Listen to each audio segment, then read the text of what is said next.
하박국서. 하박국은 남유다 왕국의 마지막 시기를 살던 선지자로서 이때는 불의와 우상숭배가 가득한 시대였습니다. 그는 바벨론의 위협이 점점 커져가는 것을 보았는데 그건 누구에게도 기쁜 소식이 아니었죠. 그러나 다른 선지자들과 달리 하박국은 이스라엘을 질책하지 않고 심지어 백성들에게 하나님을 대언하지도 않는데요. 오히려 그의 목소리는 개인적으로 하나님만을 향해 있습니다. 그리고 이 책은 하박국 개인의 갈등을 다룹니다. 세상이 악과 비극으로 가득할지라도 하나님은 여전히 선하시다는 것을 믿기 위한 그의 내면의 여정인 셈이죠.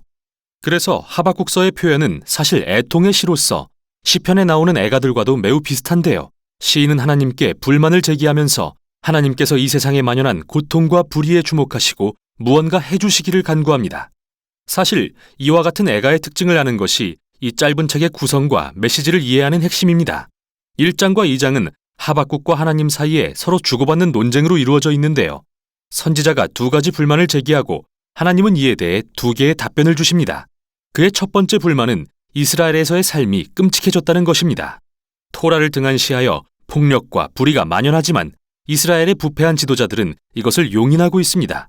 그래서 하박국은 하나님께 무언가 해주시라고 부르짖으며 요청하지만 아무런 변화도 없어 보이죠. 그런데 그때 갑자기 하나님께서 대답하십니다.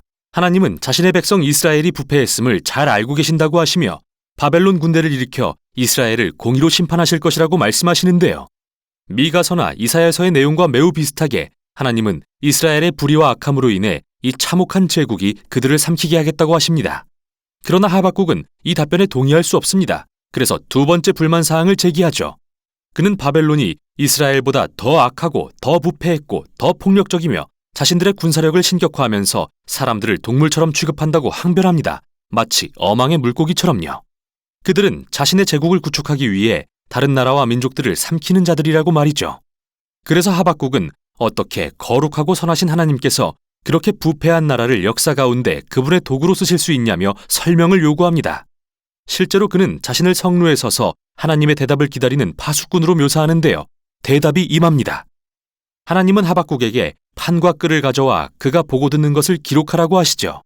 이것은 미래에 정해진 때에 관한 묵시로서 비록 더딜지라도 지체되지 않고 반드시 이루어질 것입니다. 나아가 하나님은 의인은 이 소망과 묵시에 대한 그의 믿음으로 말미암아 살 것이라고 말씀하시죠. 그렇다면 하박국이 기록해야 했던 하나님의 약속이란 과연 무엇일까요? 그건 하나님께서 바벨론을 멸망시키실 거라는 것입니다. 하나님은 민족들의 폭력과 압제가 끝이 없는 복수의 악순환을 만들었으며 그분은 이 악순환을 이용해 나라들이 흥하고 망하게 하신다고 말씀하시죠. 그러나 하나님께서 잠시 바벨론처럼 부패한 나라를 사용하신다고 해서 그들이 저지른 모든 악행을 인정하신다는 뜻은 아닙니다. 그분은 모든 나라들을 그분의 공의로 심판하시므로 바벨론은 그와 같이 행하는 다른 나라들과 함께 멸망할 것이라고 하십니다. 그 후 하나님의 약속은 5가지 화 있으리라는 표현으로 자세히 설명드는데 바벨론과 같은 나라들이 저지른 억압과 불의를 잘 묘사하고 있죠. 첫 번째와 두 번째는 부당한 경제적 관행에 대한 것으로서 예를 들어 터무니없는 이자로 가난한 자들을 빚으로 얽매는 부자들을 지적합니다. 그들은 그렇게 부정직한 수단으로 부를 쌓았죠. 세 번째는 강제 노역에 대한 것으로서 인간을 동물처럼 다루며 생산하지 못하면 폭력으로 위협하는 것에 대한 비난입니다. 네 번째는 무책임한 지도자들이 술을 남용했던 것을 지적하는데요. 백성들이 나쁜 통치 아래 고통받고 있을 때 지도자들은 잔치를 벌여 그들의 돈을 향락과 술에 탕진했죠. 그리고 마지막은 이러한 모든 나라들의 악의 근원인 우상숭배를 들춥니다. 그들은 돈과 권력과 국가 안보를 자신들의 우상으로 만들고 모든 것을 바쳐 충성을 맹세합니다. 그래서 백성들은 점점 그들 제국의 노예가 되어갔죠. 그러나 여기에 묘사된 악행들이 바벨론에만 국한되는 건 아닌데요. 사실 이게 핵심입니다. 인간의 본성을 감안할 때 대부분의 나라들은 결국 바벨론이 되고 맙니다. 바로 이게 하나님께서 이 책에서 하박국에게 주시는 대답이자 이후의 모든 세대들에게 주시는 대답입니다. 서로 다른 바벨론이 통치하는 이 세상의 모든 이들에게 말이죠. 그런데 질문이 하나 남아 있습니다. 하나님은 과연 바벨론과 같은 제국들이 흥하고 망하는 이 악순환을 영원히 지속하실까요? 이 질문에 대한 답이 3장에 나옵니다.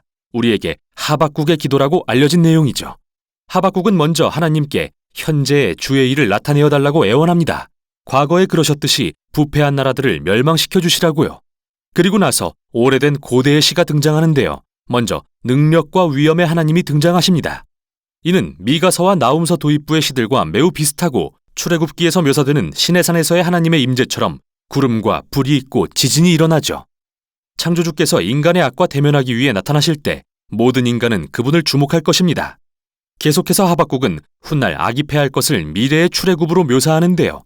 하나님이 마치 전사처럼 등장하셔서 바로와의 전투에서 바다를 가르시죠. 하박국은 하나님께서 다시 한번 악인의 집에 머리를 쳐서 심판하실 거라고 말합니다. 여기서 바로는 마치 바벨론처럼 폭력적인 인간 나라들의 전형으로 표현됩니다. 그러나 악을 대적하실 그때 하나님께서는 주의 백성과 그분의 기름 부음 받은 자는 구원하실 거라고 말합니다. 이는 다윗의 가문에서 오실 왕에 대한 언급이죠. 이렇게 이 시는 과거의 출애굽 이야기를 통해 하나님께서 행하실 미래의 출애굽을 보여줍니다. 그분은 다시 한번 악을 물리치시고 세상의 바로들과 바벨론들을 멸망시키시며 모든 이에게 공의를 행하셔서 억눌리고 무고한 자들을 구원하실 것입니다. 바로 이 소망으로 인해 하박국은 소망의 찬양을 부르며 책을 마칠 수 있게 되죠. 이 세상이 식량 부족이나 가뭄, 전쟁 등 어떤 일로든 무너질지라도 그는 하나님의 언약의 약속을 믿고 기뻐할 거라고 고백합니다. 이렇게 하박국은 이 책의 끝에서 믿음으로 말미암아 사는 의인의 빛나는 예를 보여주고 있죠. 하박국은 이 세상과 우리의 삶이 얼마나 어둡고 혼란스러울 수 있는지 깨달았기에 우리를 믿음의 여정으로 초대하고 있습니다.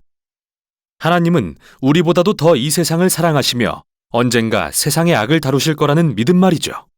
이것이 바로 하박국서가 전하는 내용입니다.